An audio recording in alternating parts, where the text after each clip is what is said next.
Hello बच्चों, मैंने पिछले शॉर्ट्स में आपसे एक क्वेश्चन पूछा था कि बताइए मुझे एरिया किसका निकलता है और वॉल्यूम किसका निकलता है। तो मैं आपको बता दूं, एरिया निकलता है हमारे पास, एरिया जो निकलता है वो निकलता है 2D शेप का। किसका निकलता है? 2D शेप का। और जो एरिया के बाद जो अगर वॉल्यूम की बात करें, वॉल्यूम जो निकलता है, वॉल्यूम किसका निकलता है? वॉल्यूम निकलता है हमारे पास 3D शेप का। किसका? 3D शेप का।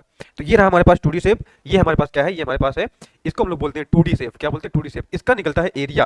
क्या निकलता है? एरिया। एरिया किसका निकलता है? उन चीजों का जिसको हम दीवार पर बना ले, जिसके पास सिर्फ लंबाई और चौड़ाई हो, उसका एरिया निकलता है। इसका निकलता है वॉल्यूम। क्या निकलता है? वॉल्यूम निकलता है। ठीक है, वॉल्यूम का हिंदी में बोलते हैं आयतन।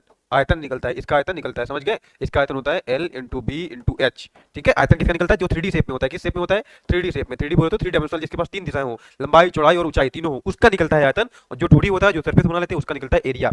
इस बात को आप याद रखेंगे, समझ गए? और मैंने आपसे क्वेश्चन और पूछा था, मैंने आपसे क्वेश्चन क्या पूछा था? अच्छा, इस एरिया, इसका एरिया क्या होता है? अगर ये ए है, ये बी है, तो इसका एरिया होता है ए इंटू बी। ठीक है, और मैंने आपसे पूछा था कि गोला और वृत्त में क्या अंतर होता है। मैंने क्या पूछा था आपसे? मैंने आपसे पूछा था कि गोला और वृत्त में क्या अंतर होता है। तो देखो, ये रहा मेरे पास वृत्त। क्या है मेरे पास? ये वृत्त है। और अगर मैं गोले की बात करूं तो ये मेरे पास क्या है? ये मेरे पास गोला है। क्या है? गोला। ठीक है, जैसे फुटबॉल होती है ना, जैसे फुटबॉल होती है, वॉलीबॉल होती है, क्रिकेट बॉल होती है, वो होता है गोला।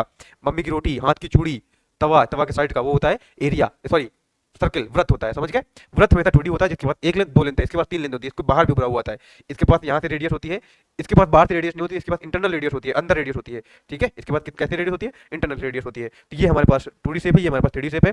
2D बोलो तो इसका एरिया निकलेगा, 2D का क्या निकलता है? एरिया। इसका निकलता है वॉल्यूम। और आप फटाक से कमेंट बॉक्स में मार दीजिए, फेंक के मारिए कि वॉल्यूम क्या होता है, किसका, किसी स्पेयर का, किसी गोले का वॉल्यूम क्या होता है, और इसका एरिया भी फेंक कर मारिए कमेंट बॉक्स में। तब तक के लिए नेक्स्ट शॉट में मिलते हैं एक नई इन्फॉर्मेशन के साथ। तब तक के लिए अपना ख्याल रखिए। जय हिंद।